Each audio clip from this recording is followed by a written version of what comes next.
ঝড় বৃষ্টি যাই হোক, যারা শৌখিন কবুতর পালক তাদের থরে সবসময় বাচ্চা থাকে। তো এখানে আমার 2 জোড়া বাচ্চা আছে, কিছু বাচ্চা বড় হয়ে গেছে, কিছু পেয়ার আসলে এখনও মল্ডিংয়ে আসে নাই, যে কারণে পেয়ারে ছিল বাচ্চা হয়েছে।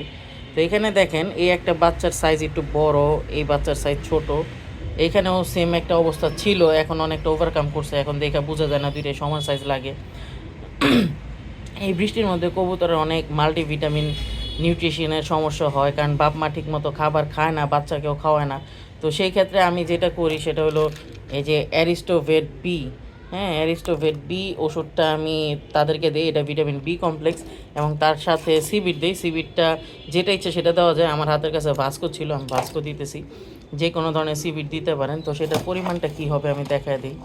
পরিমাণটা হলো এই যে এখানে 4/1 সিবিট আছে, এবং তার সাথে দিব হাফ অ্যারিস্টোভেট। তো এখানে ওষুধগুলো আছে দেখায়, ওই যে এখানে হাফ করে ভাঙা আছে অ্যারিস্টোভেট। তো হাফ অ্যারিস্টোভেট এবং হাফ ভিটামিন সি, এই দুইটা আমি কবুতরকে খাওয়াই দিব। আমি এখন দেখাই কিভাবে খাওয়াইতেছি সুন্দর করে। আসলে এক হাত দিয়ে মোবাইল ধরে এক হাত দিয়ে খাওয়ানোটা কষ্ট, আমি একটু দেখি।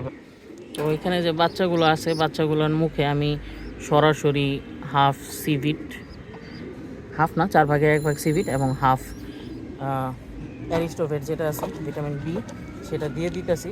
এটা মিনিমাম সপ্তাহে 3 দিন চলবে, একটা না। চললে পরে প্রত্যেক 1 সপ্তাহ আবার গ্যাপ দিয়ে এরপরের সপ্তাহে আবার দিব। আর কোনো কারণে যদি গ্রোথ দেখি না আসতেছে, তাহলে হয়তো 3 দিনের জায়গায় 5 দিন এই ওষুধ চলবে।